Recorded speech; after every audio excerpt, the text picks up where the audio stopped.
का चिराग बुझने से पहले एक बार अचानक जोर से भभकता है और फिर बुझ जाता है। हाल में बिहार एनडीए के मद्देनजर जिस तरह से घटनाक्रम आगे बढ़ी है, उससे तो यही लगता है कि लोक जनशक्ति पार्टी के अध्यक्ष चिराग पासवान जल्दी ही कोई बड़ा फैसला कर सकते हैं।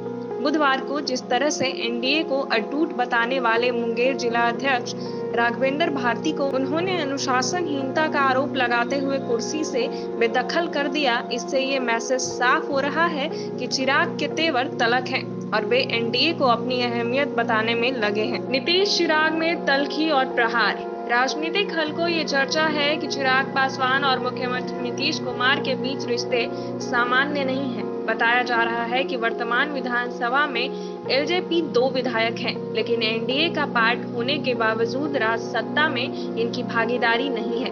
इसके साथ ही हाल में चिराग ने की कानूनी व्यवस्था पर सवाल खड़ा करते हुए अप्रत्यक्ष रूप से सीएम नीतीश कुमार पर निशाना साधा। वहीं प्रवासी मजदूरों की घर वापसी को लेकर भी चिराग ने न सिर्फ सीएम की आलोचना की, बल्कि उनको पत्र लिखकर बार-बार मुश्किल में डाला। चिराग ने उठाए थे सीएम पर सवाल। कुछ दिन पहले ही चिराग पासवान ने मुख्यमंत्री नीतीश कुमार की सीएम उम्मीदवारी पर भी सवाल खड़े करते कहा था कि वे उसी को मुख्यमंत्री उम्मीदवार मानेंगे जिसे बीजेपी कहेगी। हाल में चिराग ने वीडियो कॉन्फ्रेंसिंग के जरिए पार्टी कार्यकर्ताओं को संबोधित करते हुए चिराग ने पार्टी कार्यकर्ताओं से यह भी कहा कि अगर जरूरत पड़ी तो एलजेपी के अकेले चुनाव लड़ने के लिए भी तैयार रहना चाहिए। जाहिर है चिराग पासवान के इस तरह के तमाम बयानों से आने वाले चुनाव से पहले एक बार फिर से कयास लगने शुरू हो गए हैं। एनडीए में मांझी की एंट्री की खबरों से भड़के चिराग। हाल ही में चिराग ने ये कहते हुए सभी को चौंका दिया था कि गठबंधन का स्वरूप बदल रहा है। इस पर तपाक तेजस्वी यादव ने भी प्रतिक्रिया देते हुए कहा कि अगर वे एलजेपी महागठबंधन में आना चाहें तो जरूर विचार किया जाएगा।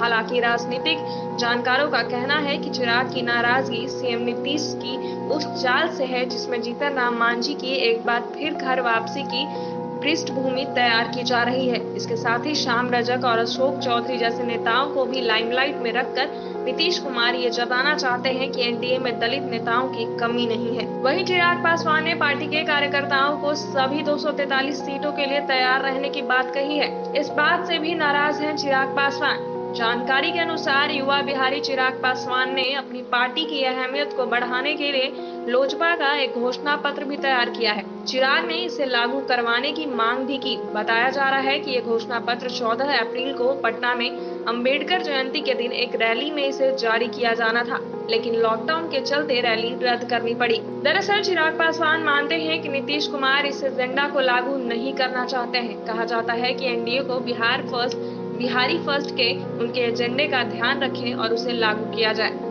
अदावत के कारण खतरे में गठबंधन। जाहिर है ये इन सभी घटनाक्रम से साफ है कि सीएम नीतीश और चिराग की आपसी अदावत के कारण एनडीए गठबंधन खतरे में पड़ गया है।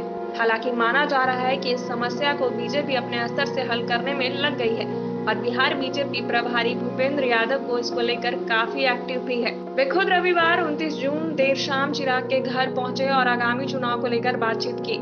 इस बीच खबर है कि भूपेंद्र यादव ने बुधवार को सीएम नीतीश से मुलाकात की। चुनावी साल में इसे स्वाभाविक मुलाकात कहा जा रहा है, पर चर्चा यही है कि चिराग और सीएम नीतीश की तल्खी को कम करने की कवायद शुरू हो गई है। तो ये है अहम मसला। वरिष्ठ पत्रकार कहते हैं कि दरअसल यूपीए और एनडीए दोनों खेमों में राजनीतिक दल ज्यादा से ज्यादा सीटों पर अपनी दावेदारी पेश करने की कोशिश में है। यही कुछ एनडीए के भीतर भी हो रहा है। एलजेपी लोकसभा चुनाव की तरह ही विधानसभा चुनाव में भी अपनी बड़ी भूमिका चाहती है। वहीं बीजेपी भी एलजेपी को साथ रखना चाहती है। ऐसे में जेडीयू बड़ा रोड़ा है जो अभी भी 2010 के फॉर्मूले के आधार पर चुनाव लड़ना चाहती है। दरअसल उस चुनाव में जेडीयू 141 और भाजपा 102 सीटों पर चुनाव लड़ी थी। हालांकि इस बार एलजेपी साथ है, ऐसे में गणित सेट नहीं हो रहा है। इस फॉर्मूले पर हो रही है एनडीए में बात। राजनीतिक विश्लेषक कहते हैं कि इस बार थोड़ा फॉर्मूला अलग होगा और इसके तहत जो बात सामने आ रही है, इसमें जेडीयू 113 और बीजेपी 100 सीटों पर चुनाव लड़ेगी, जबकि लोजपा के खाते में 30 सीटें दिए जाने की चर्चा चल रही है। वहीं जेडीयू को 2010 का फॉर्मूला ही सही लगता है। पार्टी के सूत्रों का कहना है कि इस बार बीजेपी को बड़ा दिल दिखाना होगा। अगर एलजेपी को 30 सीटें देनी है तो जेडीयू और बीजेपी अपने खाते से 15-15 सीटें दे, मतलब जेडीयू 126 और बीजेपी 87 सीटों पर लड़े। क्यों अहम हो जाती है रामविलास पासवान की एलजेपी?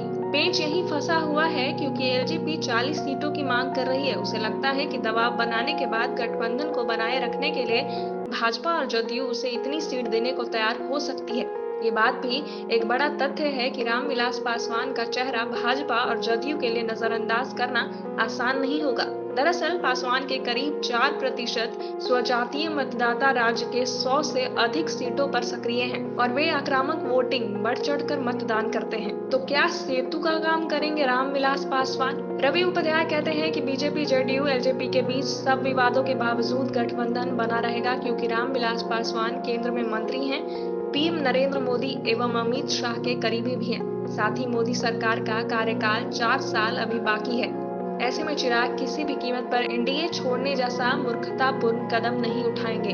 हाँ, इतना जरूर है कि अधिक से अधिक सीटों की दावेदारी को एक मुकाम तक पहुंचाने के लिए ये तल्खी दिखाई जा रही है। रवि उपाध्याय कहते हैं कि विवाद और गहराएगा, लेकिन अंत में रामविलास पासवान सामने आएंगे और सेतु का काम करते हुए एलजेपी को 32-35 सीटों पर राजी कर लिया जाएगा। बुझने से पहले जोर से भभकने वाला चिराग नहीं। राजनीतिक विश्लेषकों के अनुसार जीतन राम मांझी ने जब से अपनी पार्टी हिंदुस्तानी अवाम मोर्चा का जेडीयू में विलय से इनकार किया है, तभी से उनकी घर वापसी की उम्मीदें भी खत्म सी हो गई हैं। ऐसे में सीएम नीतीश कुमार को भी मालूम है कि गठबंधन तोड़ना किसी भी सूरत में फायदेमंद नहीं होगा। यही नहीं, बीजेपी और एलजेपी के रिश्ते फिलहाल प्रगाढ़ भी दिखते हैं। ऐसे में लगता यही है कि एनडीए का ये चिराग जोर से भभक तो रहा है, लेकिन ये बुझने से पहले वाला चिराग नहीं है, बल्कि राजनीति का चिराग है जो फायदा या सौदा होते ही फिर से एनडीए के लिए प्रकाश फैलाने का काम करेगा।